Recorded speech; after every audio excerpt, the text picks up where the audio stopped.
வணக்கம். இன்னைக்கு நாம பார்க்க போற விஷயம் கொஞ்சம் சீரியஸானது. அமெரிக்காவுக்கும் ஈரானுக்கும் இடையே நடக்கிற இந்த மோதல் உலகத்தை ஒரு பெரிய போரோட விளிம்புக்கு தள்ளியிருக்கா? வாங்க இத பத்தி விரிவாக பார்க்கலாம். இந்த பதட்டத்துக்கு நடுவுல அமெரிக்க அதிபர் டொனால்ட் ட்ரம்ப் சொன்ன இந்த ஒரு வரிதான் அது மொத்த சூழலையுமே சூடாக்கிடுச்சு. போன தடவை செஞ்சதை விட இந்த தடவை நாம இன்னும் அதிகமா செய்யணும். இது ஒரு நேரடியான எச்சரிக்கை. அதாவது அமைதி பேச்சுவார்த்தையெல்லாம் ஒரு பக்கம் தோல்வியில முடிய ட்ரம்ப் ஒரு ஸ்டேட்மெண்ட் விடுறார்.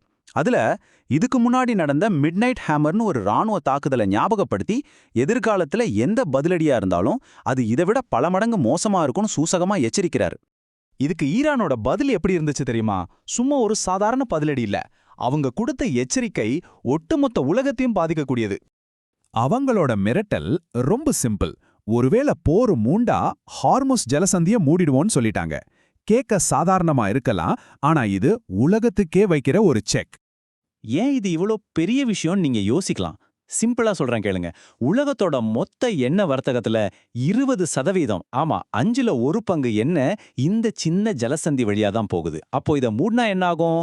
உலக பொருளாதாரத்தோட கழுத்தை நெரிக்கிற மாதிரி தான். சரி, இந்த மிரட்டலை அமெரிக்கா எப்படி பாக்குது? அவங்க சும்மா இல்ல. ஏற்கனவே ஈரானுக்கு பக்கத்துல ஒரு பெரிய ராணுவ படையை நிறுத்தி வச்சிருந்தாங்க. எந்த நிமிஷமும் தாக்குதலுக்கு தயாரா. இங்க பாருங்க, இதுதான் இந்த மொத படை. இதுக்கு பேரு ஸ்ட்ரைக் குரூப்.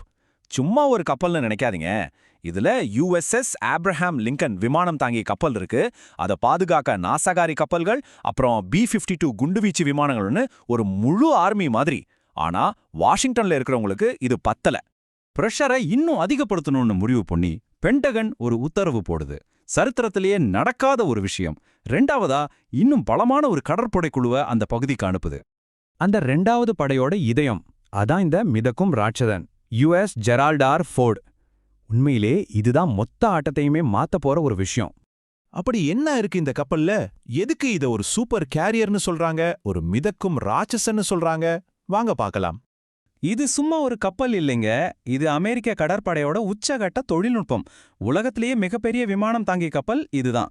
2017 தான் சேவைக்கு வந்துச்சு. முக்கியமா இது அணுசக்தியில இயங்குது. இதோட மொத்த செலவு எவ்வளோ தெரியுமா? $21.7 பில்லியன். இதோட அளவை கற்பனை பண்ணி பாருங்க. நீளம் மட்டுமே 337 மீட்டர். கிட்டத்தட்ட 3 ஃபுட்பால் மைதானத்தை ஒன்னா சேர்த்தா எவ்வளோ நீளம் இருக்குமோ அவ்வளோ நீளம். உயரத்தை பத்தி பேசணும்னா நம்ம டெல்லியில இருக்கிற புகழ்பெற்ற குதுப் மினாரை விட இது உயரமானது. ஆமா, 76 மீட்டர் உயரம். இதுக்குள்ள 90 அதிநவீன போர் விமானங்களை நிறுத்த முடியும். அதனாலதான் இதை வெறும் கப்பல்னு சொல்லாம கடல்ல மிதந்து போற ஒரு ஏர்ஃபோர்ஸ் பேஸ்னு சொல்றாங்க. இவ்வளவு பெரிய ஒரு மிதக்கும் நகரத்தை இயக்க 4800 பேர் வேலை செய்றாங்க. கிட்டத்தட்ட ஒரு சின்ன ஊரோட மக்கள் தொகைக்கு சமம்.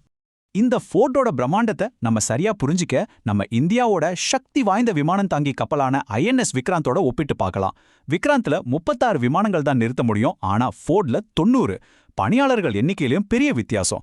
இந்த ஒப்பீடு பார்க்கும்போதே அதோட அளவு புரியுது இல்லையா? சரி, உலகத்துல இருக்கிற மத்த பெரிய நாடுகளோட விமானம் தாங்கி கப்பல்களோட இதை ஒப்பிட்டா என்ன நிலைமை? சைனா, ரஷ்யா, பிரிட்டன்னு யாரு கூட ஒப்பிட்டாரும் USS ஜெரால்ட் ஆர் ஃபோர்ட் ஒரு தனி லீக்ல இருக்கு. அதுக்கு நிகர் அது மட்டும்தான். அப்போ இதோட மொத்த விளைவு என்ன?